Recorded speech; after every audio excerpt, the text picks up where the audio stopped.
दोस्तों क्लास 12 के स्टूडेंटों के लिए यह जानना बेहद ज़रूरी है कि जो हमारा पेपर है उसका पैटर्न आखिरकार किस प्रकार से तैयार किया जाएगा। दोस्तों इस वीडियो में हम वही बात करेंगे कि क्लास 12 के जो भी स्टूडेंट हिंदी का पेपर किस प्रकार से तैयार किया जाता है। तो दोस्तों ये पेपर हमें 2020 का पेपर है। तो दोस्तों ये ना सोचें कि ये 2020 का पेपर, लेकिन जो अभी स्टूडेंट 12th में आए हैं उनको ये पता ज़रूरी होना चाहिए कि जो पेपर का पैटर्न है वो किस प्रकार से तैयार किया जाता है, तो उसी हिसाब से स्टूडेंट तैयारी करेंगे। तो दोस्तों इसके लिए हमने चैनल पर ऑलरेडी तैयारी करवा दी है और आने वाले समय में भी क्लास 12 हिंदी से रिलेटेड काफ़ी महत्वपूर्ण क्वेश्चन की वीडियो आपको मिल जाएगी इस चैनल पर। और दोस्तों सारी क्लास 12 की जो भी प्लेलिस्ट है वो आपकी इस डिस्क्रिप्शन मिल जाएगी, जहाँ से जाकर चेक करें। ठीक है, तो क्लास 12 हिंदी का पेपर आखिरकार किस प्रकार से तैयार किया जाएगा तो इसका मैं सॉल्यूशन भी दूंगा। तो सबसे पहले चलिए देख सकते हैं यहाँ पर ओटी है, तो ओटी किस प्रकार से यहाँ पर पूछी गई वो देख सकते हैं। यहाँ पे छायावादी की कवयित्री हैं, तो सभी को पता है कि महादेवी वर्मा है छायावादी की कवयित्री। तो दोस्तों देख सकते हैं ये छायावाद, ठीक है, ये इस प्रकार से ओटी आई है। इस बार देख सकते हैं ज्ञान मार्ग की शाखा के कवि हैं, तो ज्ञान मार्ग की शाखा के कवि कौन है? कबीरदास जी हैं। ज्ञान मार्ग की शाखा के कवि ज्ञान मार्ग की शाखा कवि कौन है? कबीरदास। तो देख सकते हैं ओटी किस प्रकार से बनाई जा रही है और कहाँ से बनाई जा रही है, आपको आइडिया लग रहा होगा। ठीक है, तो देख सकते हैं यहाँ पर विश्वास में विष घोलने का काम किसने किया था? तो यह सुजान ने किया था। तो ये वाला भी आप अच्छी तरीके से कर लें। लोकगीत कजली है, तो ये सावन गीत है। ठीक है, लोकगीत कजली एक सावन गीत है। इसके बाद टाटा टोपे को रखा गया था, ये पाटन के जंगल में रखा गया था। तो दोस्तों ये वाली ओटी देख सकते हैं आप, आपके हिसाब से अंदाजा लग गया होगा आखिरकार ये ओटी कहाँ से आ रही है। तो उसी हिसाब से आप जो 2021 में हिंदी का पेपर आएगा तो उसी हिसाब से आप अपनी तैयारी कर पाएंगे। तो देखते सही विकल्प हमने देख लिया। इसके बाद देखते हैं रिक्त स्थान। तो देख सकते हैं यहाँ पर जयशंकर प्रसाद छायावाद के प्रमुख कवि थे। बल्लाऊ को चढ़ाकर परेशान करते थे श्री कृष्ण। ठीक है, बलदाऊ श्री कृष्ण को चढ़ाकर परेशान करते थे। देख सकते रिक्त स्थान को भी आप अच्छी तरीके से फोकस करना कि आखिरकार रिक्त स्थान कहाँ से आ रहे हैं। ठीक है, क्योंकि आपके पास टाइम बिल्कुल नहीं बचा, 4 महीने का समय बचा है। 4 महीने में आपको अच्छी तरीके से तैयारी करना है। ठीक है, तो इस प्रकार से आप देख सकते हैं कि ये ओटी आखिरकार आ कहाँ से रही है। ठीक है, पदखंड से आ रही है, गद्यखंड से आ रही है, या फिर ठीक है सहायक वाचन से आ रही है, ये सब आपको देखना होगा। नैनो टेक्नोलॉजी का उपयोग होता है, तो ये जल शोधन में होता है नैनो टेक्नोलॉजी का। रचना के आधार पर वाक्य कितने प्रकार के होते हैं? रचना के आधार पर वाक्य दोस्तों 3 प्रकार के होते हैं। प्रताप के संपादक थे, तो प्रताप के संपादक गणेश शंकर विद्यार्थी थे। तो दोस्तों ये तो रहा हमारा रिक्त स्थान। तो इसके बाद चलिए देखते हैं सत्य असत्य। सत्य असत्य दोस्तों पहला है काला अक्षर भैंस बराबर। दोस्तों ये असत्य हो जाएगा हमारा। काला अक्षर भैंस बराबर का अर्थ साक्षर होता है, तो आप सभी को पता है काला अक्षर भैंस बराबर साक्षर बिल्कुल भी नहीं होता है। जीवनी सत्य घटनाओं पर आधारित होती है, सभी को पता है जीवनी हमेशा सत्य घटनाओं पर आधारित होती है, सत्य हो जाएगा। रस के 10 अंग होते हैं, तो आपको सभी पता है रस के 10 अंग नहीं होते हैं, ये असत्य हो जाएगा। इसके बाद गोपियों के मन में बलदाऊ बसे, तो ये गलत है, तो आप सभी को पता कौन बसे थे। ठीक है, तो इससे मैं आपको एक यह बता रहा हूँ कि आखिरकार पेपर किस प्रकार से बनाते हैं, तो उस प्रकार से आप अपनी तैयारी कर पाएंगे। ठीक है, काला रंग अशुभ का प्रतीक है, तो यह सत्य है दोस्तों। और इसमें 2020 का पेपर का मैं सॉल्यूशन भी आपको करके बता रहा हूँ ओटियों का, तो इस प्रकार से आप अच्छी तरीके तैयारी कर पाएंगे। चलिए सही जोड़ी देख लेते हैं। सही जोड़ी यहाँ पर सभी विपत्तियों को हरते हैं, तो इसका आंसर हो जाएगा गणेश। ठीक है, इसका आंसर फर्स्ट का। व्यंग्य की प्रधानता, तो व्यंग्य की प्रधानता क्या हो जाएगी दोस्तों? व्यंग्य की यहाँ पर जो व्यंग्य की प्रधानता दोस्तों ये मैं इसलिए बता रहा हूँ कि जो आपको सही तरीके से पता चल जाए, और इसकी पीडीएफ भी आप यहाँ से डाउनलोड कर पाएंगे। ठीक है, तो व्यंग्य की प्रधानता यहाँ पर हो जाएगी दोस्तों नई कविता। ठीक है, इसके बाद तीसरा देखते हैं मध्यम वर्गीय परिवार की समस्या थी नहीं मेहमान, तो इसका आंसर तीसरे का ये हो जाता है। इसके बाद कंस की बहन, सभी को पता है कंस की बहन देवकी थी, तो ये वाला इसका करेक्ट आंसर हो जाता है।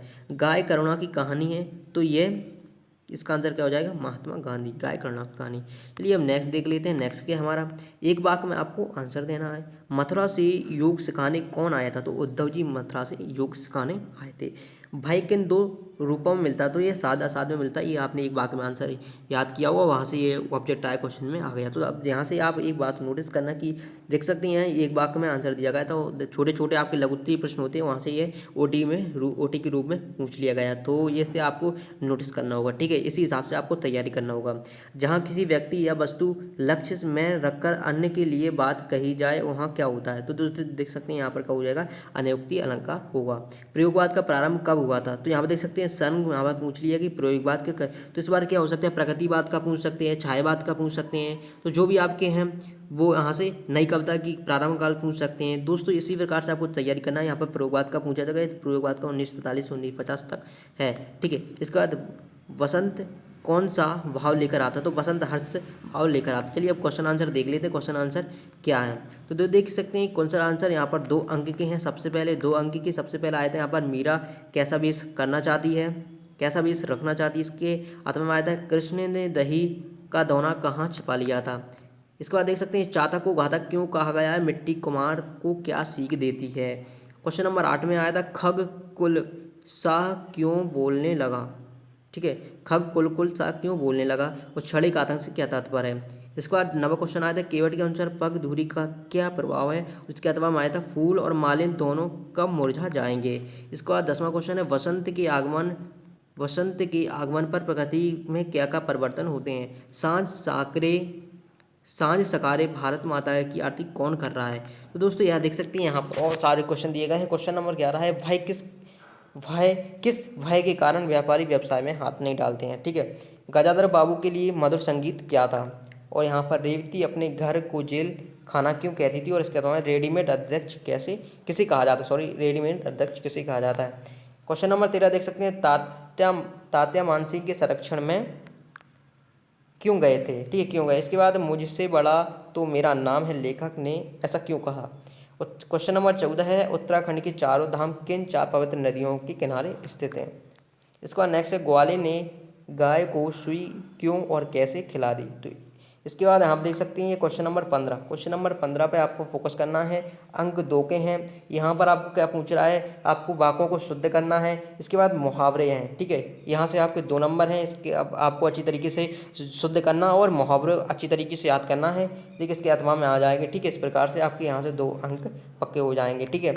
इसके बाद यहाँ पर देख सकते हैं, परिभाषा पूछी जाती है कि किस प्रकार से आपको परिभाषा लिखना है। 2 अंकी परिभाषा आती है, रौद्र रस की परिभाषा उदाहरण। तो आप देख सकते हैं, रस जितने भी उनमें से आपको करना पड़ेगा, कोई सा भी यहाँ पर रस दिया जाएगा। तो मैं रस की एक इंपॉर्टेंट वीडियो बनाऊंगा कि कौन सा रस इस बार आने की संभावना है, तो आप टेंशन ना लें। यहाँ पर छंद की परिभाषा और छंद के प्रकार यहाँ पर बताएगा, इसका अथवा में आया है। इसके बाद क्वेश्चन नंबर 17 है, गणेश शंकर विद्यार्थी के व्यक्तित्व की 3 विशेषताएं लिखिए और माँ ने राम कुमार वर्मा को पढ़ाई के संबंध में क्या निर्देश दिए थे। तो ये एक क्वेश्चन आंसर है। इसके बाद भाव विस्तार में आते हैं। भाव विस्तार में दोस्तों यहाँ पर देख सकते हैं, तो दोस्तों यहाँ पर भाव विस्तार में धर्म पार्थक नहीं, एकता का द्योतक है, और राष्ट्रभाषा किसे कहते हैं, राष्ट्र की 2 विशेषताएं लिखिए। तो यह 3 नंबर का है। यहाँ से राष्ट्रभाषा जी इस वाले टॉपिक से एक आध क्वेश्चन आ ही जाता है भाव विस्तार करने में, ठीक है। राष्ट्रभाषा किसे कहते हैं, मातृभाषा किसे कहते हैं, भाषा बोली में अंतर लिखिए। तो यहाँ से एक आध क्वेश्चन अपने आप फंस ही जाता है, तो उनको आप अच्छी तरीके से याद करना। तो मेरे कहने का तात्पर्य यही है कि दोस्तों यहाँ से इस पेपर के पैटर्न को समझें और फिर उस हिसाब से अपनी तैयारी करें। जैसे कि यहाँ पर देख सकते क्वेश्चन नंबर 19 है, श्रेष्ठ अलंकार की परिभाषा दीजिए और व्यवहार तथा अति विशेषोक्ति अलंकार में अंतर बताइए। तो यह क्वेश्चन नंबर 3 है। यहाँ पर देख सकते हैं, अलंकार जितने भी इंपॉर्टेंट क्वेश्चन है वो आप अच्छी तरीके से कर लें। एक अलंकार यहाँ से पूछा जाता है। इसके बाद यहाँ पर आता है, प्रगतिवाद की 2 विशेषताएं लिखिए और 2 कवियों के नाम, एक उदाहरण लिखिए। अंक 4 का क्वेश्चन है, और यहाँ पर देख सकते हैं छायावाद और रहस्यवाद में अंतर। दोस्तों यहाँ पर प्रगतिवाद है, प्रयोगवाद आ सकता है, छायावाद आ सकता है, रहस्यवाद आ सकता है, कुछ भी आ सकता है। और इसमें क्या आपको सिर्फ 2 विशेषताएं लिखनी है और 2 कवियों के नाम लिखना। वेरी सिंपल है दोस्तों, कुछ नहीं, आपको 2 विशेषताएं लिखनी है, 2 कवियों के नाम लिखना है। यहाँ पर मैं प्रगतिवाद, अगर आप चाहते हैं प्रगतिवाद, प्रयोगवाद, इस बार कौन सा यहाँ इस क्वेश्चन नंबर 20 से आने वाला है, मतलब कि प्रगतिवाद आएगा या प्रयोगवाद आएगा, छायावाद। अगर आपको चाहिए इंपॉर्टेंट वीडियो तो मैं वीडियो डाल दूंगा, बहुत जल्द आपको मिल जाएगी चैनल पर। इसके बाद यहाँ पर देख सकते हैं क्वेश्चन नंबर 4, ठीक है, क्वेश्चन नंबर 21 है, अंक 4 है। तो रेखा चित्र और स्मरण में 4 अंतर और नाटक एकांकी, दोनों ही वेरी सिंपल इजी हैं। इस प्रकार से इस बार तो नहीं आने वाला, थोड़ा अंतर कर देंगे इसमें यहाँ से, ठीक है, पर क्वेश्चन ऐसे ही रहेंगे, इसी टाइप से आएंगे, ये आप टेंशन ना लो, ठीक है। क्वेश्चन नंबर 22, यहाँ से भी आपके 4 नंबर आसानी से पक्के हो जाएंगे। जैसे कि तुलसीदास और जयशंकर प्रसाद का आपको लिखना है, तो दोनों 2020 में आ गए। यहाँ से एक आध तो आने की चांस है 2021 में, दोनों में से एक आ जाए, तुलसीदास या जयशंकर प्रसाद। और इसके लिए मैं अभी एक रिलेटिव वीडियो बनाऊंगा, वो वाली आप वीडियो जरूर देखना, ठीक है। इसके बाद यहाँ पर 23वां क्वेश्चन आता है, आचार्य रामचंद्र शुक्ल और शरद जोशी का साहित्यिक परिचय लिखना है। तो यहाँ पर देख सकते हैं साहित्यिक, यहाँ पर आपको एक बात ध्यान रखनी है, कुछ बच्चे बहुत गलत करते हैं काम। आपको इन जो बिंदु दिए गए हैं यहाँ पर 3, उसी के आधार पर आपको लिखना है। जैसे कि 2 रचनाएं लिखना है, तो 2 रचनाएं हैं तो आप यहाँ पर 2 3 रचना लिख दीजिए। इससे जो एग्जाम में जांच में उसमें अच्छा इफेक्ट पड़ेगा और आपके यहाँ से मार्क्स नहीं कटेंगे। और भाव पक्ष लिखना और कला पक्ष लिखना और साहित्य में स्थान लिखना है। तो यह तो रही साहित्यिक स्थान में, ठीक है, कवि परिचय में। अब लेखक परिचय में बात करते हैं। लेखक परिचय में आपको 2 रचनाएं लिखना है, भाषा शैली लिखना है और साहित्य में स्थान जरूर लिखना है। तो इस कवि परिचय में भी साहित्य में स्थान लिखना है और इसमें लेखक परिचय में भी साहित्य में स्थान लिखना है। इसके बाद आपको ये संदर्भ प्रसंग व्याख्या आते हैं। इसमें संदर्भ प्रसंग व्याख्या में तो आपको इसी में से संदर्भ प्रसंग, इसमें कवि का नाम संदर्भ पूछेगा, ठीक है, प्रसंग पूछता है। तो संदर्भ में आपको पता है कवि का नाम करना होता है, प्रसंग व्याख्या आपको पूरी तरीके से व्याख्या करना होता है। संदर्भ प्रसंग व्याख्या, ये 3 टॉपिक पर आपको करना होता है। 2 क्वेश्चन आते हैं, एक गद्य से आता है, एक पद्य से आता है। तो ये वाला आप अच्छी तरीके से थोड़ा बुक को रीड करना पड़ेगा, तभी आपको समझ में आएगा।